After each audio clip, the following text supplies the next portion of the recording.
सुप्रभात बच्चों, मैं आपकी हिंदी की टीचर हूँ। आज हम क्लास 7 के पाठ 11 रक्त और हमारा शरीर पढ़ेंगे। तो बच्चों, पाठ की शुरुआत करने से पहले मैं आपको बता दूं कि हम इस पाठ में क्या पढ़ने वाले हैं।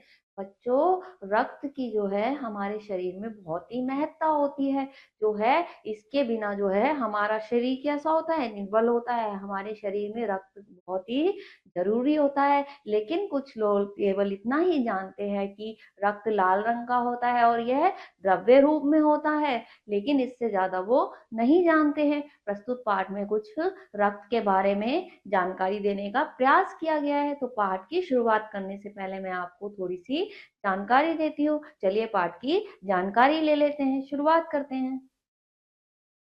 रक्त की हमारे शरीर में बहुत ही महत्ता है।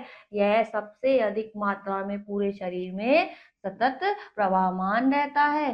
परंतु अधिकतर लोग बस इतना ही जानते हैं कि रक्त का रंग लाल होता है और यह द्रव्य की भांति पतला होता है। क्या बताया बच्चों? जैसा कि अभी मैंने आपको बताया था कि कुछ लोग केवल यही जानते हैं कि रक्त कैसा होता है, लाल रंग का होता है और ये द्रव्य की तरह पतला होता है। इससे ज्यादा नहीं जानते हैं। ठीक है।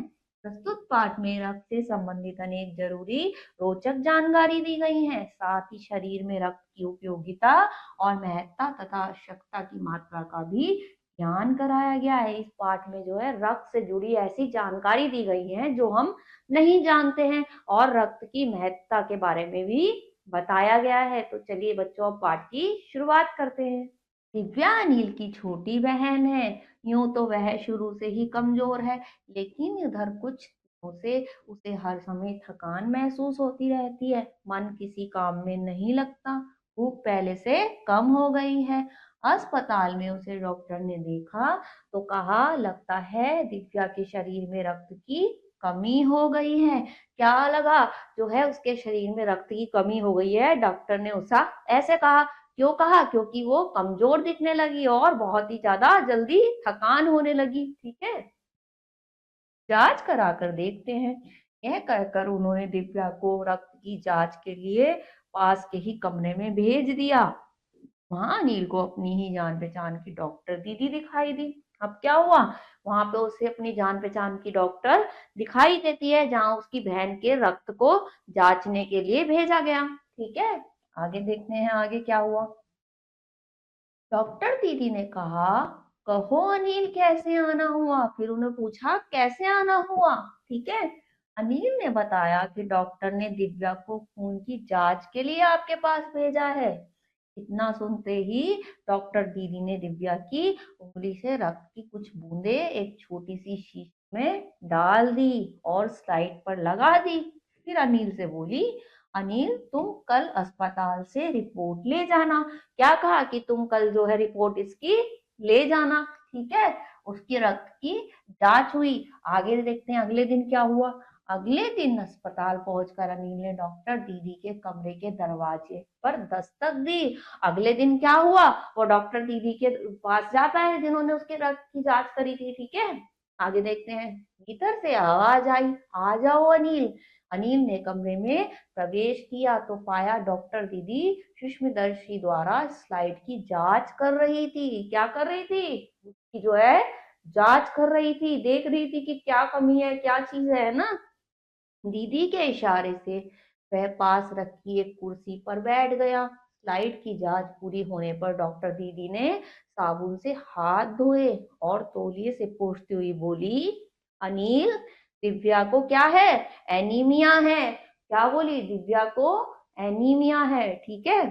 चिंता की बात नहीं, कुछ दिन दवा लेगी ठीक हो जाएगी। थोड़े दिन वो दवा लेगी ठीक हो जाएगी। उसको वो आगे ऐसा कहती हैं। आगे क्या होता है आगे देखते हैं।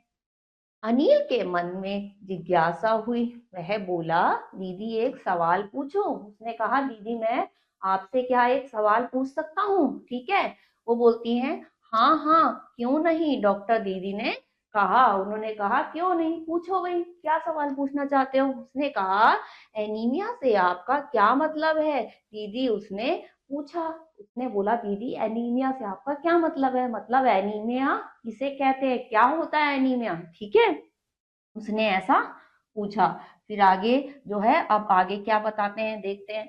यह जानने के लिए तुम्हें रक्त के बारे में जानना होगा, डॉक्टर दीदी ने कहा। उन्होंने कहा एनीमिया जो है क्या है, यह जानने के लिए सबसे पहले किसके बारे में जानना होगा, रक्त के बारे में जानकारी लेनी होगी, ठीक है। आगे देखते हैं। फिर बोली, अनिल देखने में रक्त लाल रंग के समान दिखता है, किंतु उसे सूक्ष्मदर्शी द्वारा देखें तो यह भानुमति के पिटारे से कम नहीं। मोटे तौर पर इसके दो भाग होते हैं। कितने भाग होते हैं बच्चों, दो भाग होते हैं रक्त के। कितने होते हैं, दो भाग, ठीक है। आगे देखते हैं। एक भाग वह जो तरल है, जिसे हम प्लाज्मा कहते हैं। क्या कहते हैं, एक भाग जो तरल है उसे क्या कहते हैं, हम प्लाज्मा कहते हैं, ठीक है। दूसरा वह है जिसे छोटे बड़े कई तरह के कण होते हैं, कुछ लाल कुछ सफेद और कुछ ऐसे जिनका कोई रंग नहीं, जिन्हें क्या कहते हैं, इंगमाणु यानी प्लेटलेट कण। क्या कहते हैं, प्लेटलेट कण कहते हैं। एक को तो क्या कहते हैं, प्लाज्मा, दूसरे क्या होते हैं, प्लेटलेट कण, ठीक है। ये कण प्लाज्मा में तैरते रहते हैं। ये कण जो होते हैं, तो एक भाग प्लाज्मा होता है उसके अंदर तैरते रहते हैं, बहुत ही छोटे छोटे होते हैं, इसलिए हमें पता नहीं होता, ठीक है। इतना कहकर डॉक्टर दीदी ने सूक्ष्मदर्शी के नीचे एक स्लाइड लगाई, उसे फोकस किया और बोली, देखो अनिल, सूक्ष्मदर्शी द्वारा जो कण तुम्हें दिखाई दे रहे हैं ये है लाल रक्त कण। क्या है, लाल रक्त कण, ठीक है ना बच्चों। जैसे देखो फोटो में दिखाया है, इस तरह से वो देखते हैं और उसके बाद जो है पता लगता है दोनों भागों के बारे में। हमें ऊपर से क्या लगता है, वो लाल रंग का है और केवल जो है द्रव्य है, लेकिन हमें इतनी जानकारी नहीं है, ठीक है ना बच्चों। आगे देखते हैं। स्लाइड देख मानो आश्चर्य से उछल पड़ा था अनिल। रक्त की एक बूंद में इतने सारे कण। वो देखता है कि इतने सारे कण होते हैं रक्त की एक बूंद में, मुझे तो पता ही नहीं था, इसकी तो मैं कल्पना भी नहीं कर सकता था।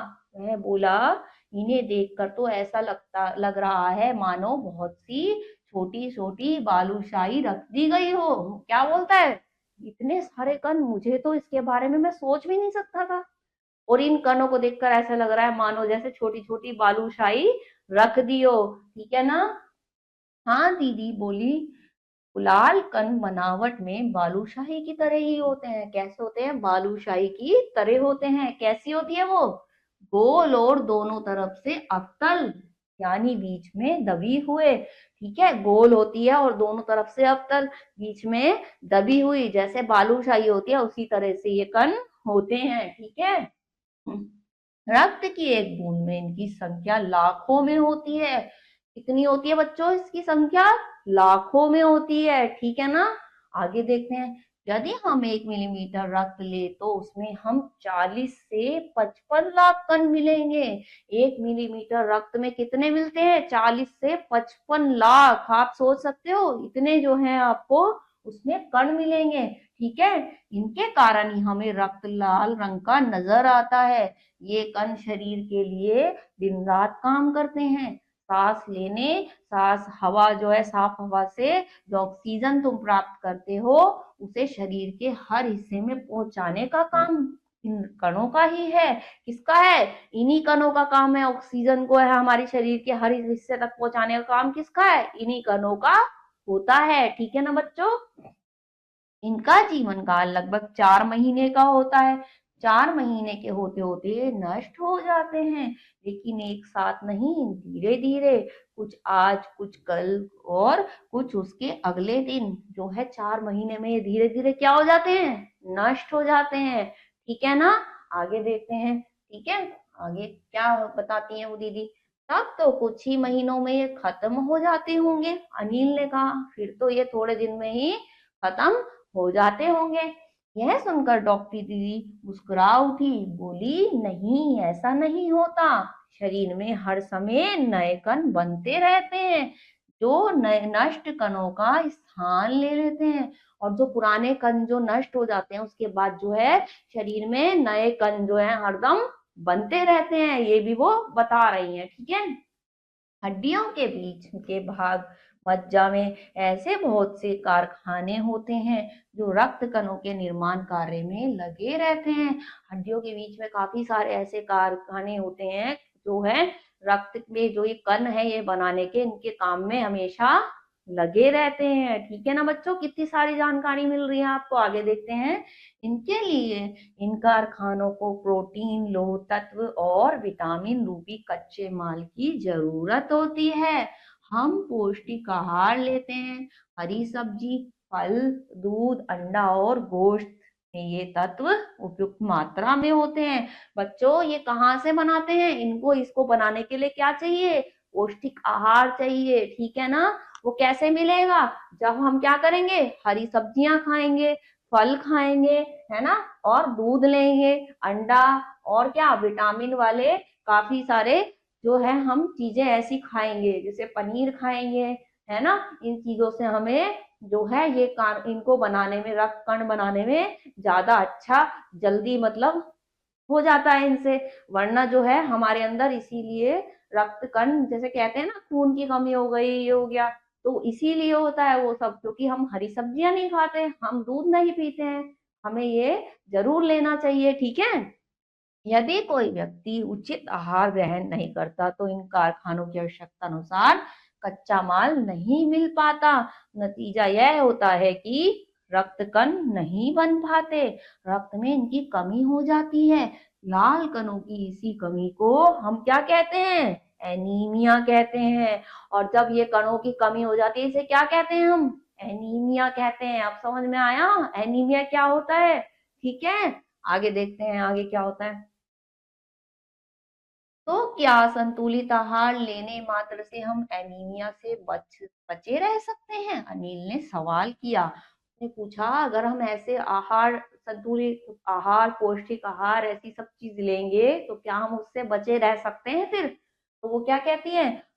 दीदी बोली हाँ, यह कहना काफी हद तक सही होगा। हाँ, अगर हम अच्छे से खाएंगे, हरी सब्जियां खाएंगे, दूध पिएंगे, सारी अच्छी चीजें खाएंगे तो हम जो है काफी हद तक इससे बच सकते हैं, ऐसा कह सकते हैं। ठीक है। आगे देखते हैं। यूं तो एनीमिया बहुत से कारणों से हो सकता है, किंतु हमारे देश में इसका सबसे बड़ा कारण पौष्टिक आहार की कमी है। वैसे तो एनीमिया कई और भी कारणों से हो सकता है, लेकिन हमारे देश में जो सबसे बड़ा कारण क्या है? हम पौष्टिक आहार नहीं लेते हैं, इसी वजह से ये कण जो है हमारे शरीर में कम हो जाते हैं और एनीमिया हो जाता है। ठीक है ना बच्चों। आगे देखते हैं आगे क्या है। इसके अलावा इस रोग का एक और बड़ा कारण पेट में कीड़ों का होना है। इसके अलावा क्या कारण है? पेट में कीड़े जिसके रहते हैं उसके भी हो सकता है। ये कैसे? ये कीड़े प्राय दूषित जल और खाद्य पदार्थों द्वारा हमारे शरीर में प्रवेश करते हैं। ठीक है। अतः इनसे बचने के लिए आवश्यक है कि हम पूरी सफाई से बनाए गए खाद्य पदार्थ ही ग्रहण करें। हम जो है साफ सुथरे हाथों से, पूरी सफाई से बनाए हुए खाद्य पदार्थों को ही खाएं। ये भी बहुत जरूरी है। ठीक है ना बच्चों। आगे देखते हैं। भोजन करने से पूर्व अच्छी तरह से हाथ धो लें, साफ पानी ही पिए। और हाँ नील, एक किस्म के कीड़े भी हैं जिनमें जिनके अंडे जमीन की ऊपरी सतह से पाए जाते हैं। कहाँ पाए जाते हैं? जमीन की ऊपरी सतह पर पाए जाते हैं। इन अंडों से उत्पन्न हुए लाखों त्वचा के रास्ते शरीर में प्रवेश कर आंतों में अपना घर बना लेते हैं। और इन अंडों से उत्पन्न हुए कीड़े क्या करते हैं? जो है ये लार्वे, जो उसके लार्वे जो होते हैं, इन अंडों के उत्पन्न हुए लार्वे क्या होते हैं? हमारी जो त्वचा होती है उसके जरिए क्या करते हैं? शरीर के अंदर प्रवेश कर जाते हैं और अपना घर हमारी आंतों में बना लेते हैं। ठीक है। आगे क्या बता रही है? इनसे बचने का सहज उपाय है कि शौच के समय हम शौचालय का ही प्रयोग करें और इधर उधर नंगे पैर ना घूमे। बच्चों आप लोग कई बार घर में नंगे पैर घूमते हैं ना, और आपको घर पे मम्मी मना करती है लेकिन फिर भी नहीं मानते हैं, और अगर आप ऐसा करेंगे तो भी कीड़े अंदर प्रवेश कर सकते हैं, इसीलिए आपको मना किया जाता है। ठीक है। आगे देखते हैं। दीदी यह तो बहुत ही महत्वपूर्ण बात बताई आपने, अनिल बोला। वह पल भर सोच में डूबा रहा, फिर बोला आपने बताया था कि रक्त में सफेद कण और विंगवाणु यानी प्लेटलेट कण भी होते हैं शरीर में, उनका क्या काम है? अब बताओ प्लेटलेट का क्या काम है शरीर में, वो ये पूछ रहा है। ठीक है, दीदी बोली सफेद कण वास्तव में शरीर के वीर सिपाही हैं। वो रोगाणु शरीर पर धावा बोलने की कोशिश करते हैं तो सफेद कण उनसे डटकर मुकाबला करते हैं और जहां तक संभव हो पाता है रोगाणुओं को शरीर के भीतर नहीं करने देते, प्रवेश नहीं करने देते। ठीक है, जो सफेद कण जो होते हैं कि हमारे शरीर में बहुत ही महत्वपूर्ण काम करते हैं, वो जो है हमारे अंदर बीमारियों को प्रवेश करने से रोकते हैं। ठीक है, आगे देखते हैं। बस संक्षेप में ये मान लो कि बहुत से रोगों से हमारी रक्षा करते हैं। ठीक है, बहुत से रोगों से हमारी रक्षा करते हैं। अब क्या कह रहे हैं? और विर्वाणुओं का काम है कि विर्वाणु मतलब जो प्लेटलेट जिसे बोला जाता है, उनका क्या काम है? चोट लगने पर रक्त जमाव क्रिया में मदद करना। रक्त के तरल भाग प्लाज्मा में एक विशेष किस्म की प्रोटीन होती है जो रक्त वाहिका की कटी फटी दीवार में मकड़ी के जाले के समान एक जाला बुन देती है। विर्वाणु इस जाले से चिपक जाते हैं और इस तरह की दीवार में आई दरार भर जाती है। इससे रक्त बाहर निकलना बंद हो जाता है। ठीक है, ये क्या करते हैं? रक्त को बाहर निकलने बंद करने के लिए बहुत ज्यादा जो है काम आते हैं। ठीक है, आगे देखते हैं। अनिल बोला दीदी लेकिन घाव गहरा हो तब तो खून बहता ही चला जाता है। अगर घाव ज्यादा गहरा हो तो खून बहता चला जाता है, फिर तो खून नहीं रुकता। ठीक है ना? आगे, हाँ, ऐसे समय में उस व्यक्ति को जल्दी से डॉक्टर के पास ले जाना चाहिए। जरूरत समझने पर ऐसी स्थिति से निपटने के लिए कुछ टाके भी लगाने पड़ सकते हैं, किंतु डॉक्टर के पास पहुंचने तक के समय में चोट के स्थान पर कसकर एक साफ कपड़ा बांध देना चाहिए। क्या करना चाहिए? जब तक डॉक्टर के पास पहुंच रहे हैं, ज्यादा खून ना बह जाए, उस जगह पर कस के कपड़ा बांध देना चाहिए। ठीक है, दबाव पड़ने से रक्त का बहना कम हो जाता है, जो उस व्यक्ति के लिए काफी लाभप्रद सिद्ध हो सकता है। किंतु अगर बहुत अधिक रक्त बह जाए तो रक्त चढ़ाने की जरूरत भी पड़ सकती है, दीदी ने समझाते हुए कहा। लेकिन अगर बहुत ज्यादा रक्त बह जाए तो रक्त चढ़ाने तक की जरूरत भी पड़ सकती है। ठीक है ना? अनिल ने कहा, क्या ऐसे समय में किसी भी व्यक्ति का खून काम आ सकता है? क्या किसी और व्यक्ति का खून काम आ सकता है? दीदी बोली, अनिल हर किसी का रक्त एक सा नहीं होता। कुछ विशेष गुणों के आधार पर रक्त को 4 मुख्य वर्गों में बांटा गया है। जरूरतमंद व्यक्ति के रक्त समूह की जांच करने के बाद उसे उसी रक्त समूह का रक्त चढ़ाया जाता है। ठीक है बच्चों, रक्त को कितने समूह में बांटा गया है? 4 भागों में। कितने भागों में? 4 भागों में। ठीक है ना? ध्यान से सुनिएगा। ठीक है, आगे देखते हैं। लेकिन जरूरत के समय यदि उस रक्त के समूह का कोई व्यक्ति मिले ही नहीं, तब? अनिल ने पूछा, अगर उस रक्त समूह का व्यक्ति नहीं मिले तब क्या करेंगे? ठीक है, ऐसी आपात स्थिति के लिए ब्लड बैंक बनाए गए हैं।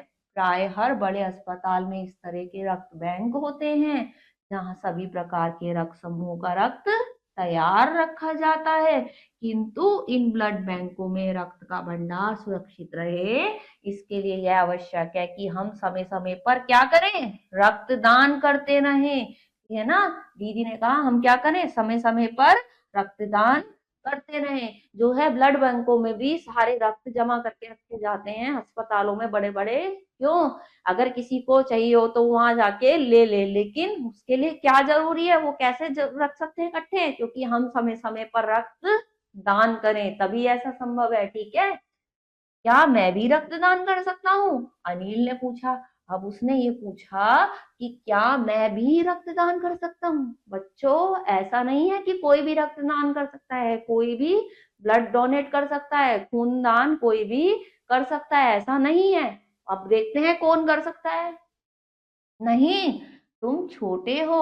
18 वर्ष से अधिक की उम्र के स्वस्थ व्यक्ति ही रक्तदान कर सकते हैं। कौन कर सकता है? जो व्यक्ति 18 साल से ऊपर की उम्र का हो और स्वस्थ हो, वही रक्तदान कर सकता है। ठीक है बच्चों, एक समय में उनसे लगभग 300 मिलीमीटर रक्त ही लिया जाता है। प्राय यह समझा जाता है कि रक्तदान करने से कमजोरी हो जाएगी। किंतु यह विचार बिल्कुल निराधार है। हमारा शरीर इतना रक्त तो कुछ ही दिनों में बना लेता है। वैसे भी शरीर में लगभग 5 लीटर खून होता है। इसमें से यदि कुछ रक्त किसी की जरूरतमंद व्यक्ति के लिए जीवन दान बन जाए तो इससे बड़ी बात क्या होगी। दीदी समझाते हुए बोली कि बच्चों, कि जो है, अगर थोड़ा सा रक्त किसी को जीवन दान दे रहा है और उसे हमारा कोई नुकसान भी नहीं हो रहा, तो उसमें क्या बड़ी बात है, कर दो भाई। वो तो बहुत अच्छी बात है, लेकिन रक्तदान केवल कौन कर सकता है? जो 18 साल से ऊपर हो और जो स्वस्थ हो। ठीक है, आगे देखते हैं। फिर तो बड़ा होने पर मैं नियमित रूप से रक्तदान करूंगा, अनिल ने कहा। शाबाश अनिल, डॉक्टर दीदी ने अनिल की पीठ थपथपाते हुए कहा। तो बच्चों, क्या बता रहे हैं इस पाठ में? रक्त के बारे में। रक्त केवल लाल और द्रव्य होता है, अभी तक केवल आपको यही पता था। रक्त में प्लेटलेट होता है, प्लाज्मा होता है, ये नहीं पता था। उसमें कण होते हैं छोटे छोटे, एक बूंद में भी कितने संख्या में, लाखों की संख्या में, है ना? ये भी आपको नहीं पता था। तो कितना कुछ इस पाठ में बताने का प्रयास किया गया है। तो इस पाठ को आप घर पे दोबारा पढ़िएगा, दोबारा से समझिएगा। अगले पाठ में कुछ और पढ़ेंगे, तब तक के लिए अपना ख्याल रखिए। ओके।